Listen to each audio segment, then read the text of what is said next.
कभी कभी हमें जीवन में अकेले लड़ने की आवश्यकता होती है।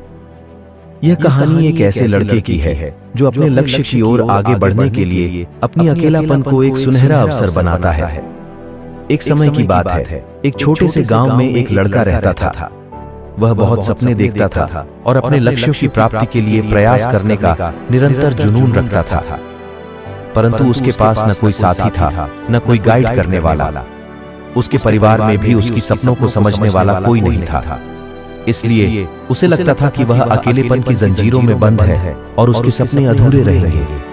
फिर भी उसने निरंतर मेहनत की और अपनी आत्मविश्वास की आवाज को बुलंद किया।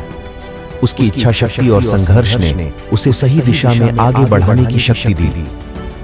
एक दिन उसे अपने गांव के बाहर एक पुस्तकालय का पता चला।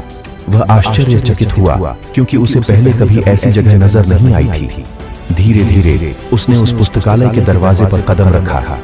वहां जाकर उसने देखा कि लोग पुस्तकों के बीच खोए रहते हैं और वहां की शांतिपूर्णता और ज्ञान के वातावरण ने उसे संतुष्ट कर दिया। अपनी उत्कृष्टता को पहचानते हुए उसने निर्णय किया कि वह पुस्तकालय में समय बिताएगा। धीरे धीरे वह पुस्तकालय की विभिन्न किताबों को पढ़ने लगा और नई दुनिया की खोज में निकल पड़ा। दिनों बिताने के साथ साथ उसका ज्ञान बढ़ता गया और वह अच्छे लेखकों और दर्शकों के साथ रिश्ते बनाने लगा। इसी के साथ उसने लिखने का भी मन बना लिया। उसने कई लेख लिखे, जिसमें से उसका एक लेख प्रकाशित हुआ और उसे अवसर मिला अपने लेखकीय कौशल को दुनिया के सामने प्रदर्शित करने का। वह लड़का जिसने कभी अकेलापन को एक रुकावट समझा था, अब एक प्रेरणादायक उदाहरण बन गया।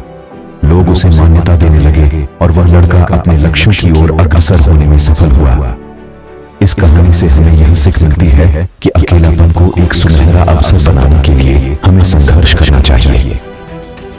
हमारी संयमितता, समर्पण और मेहनत हमें अपने लक्ष्यों की प्राप्ति की ओर आगे बढ़ा सकती है।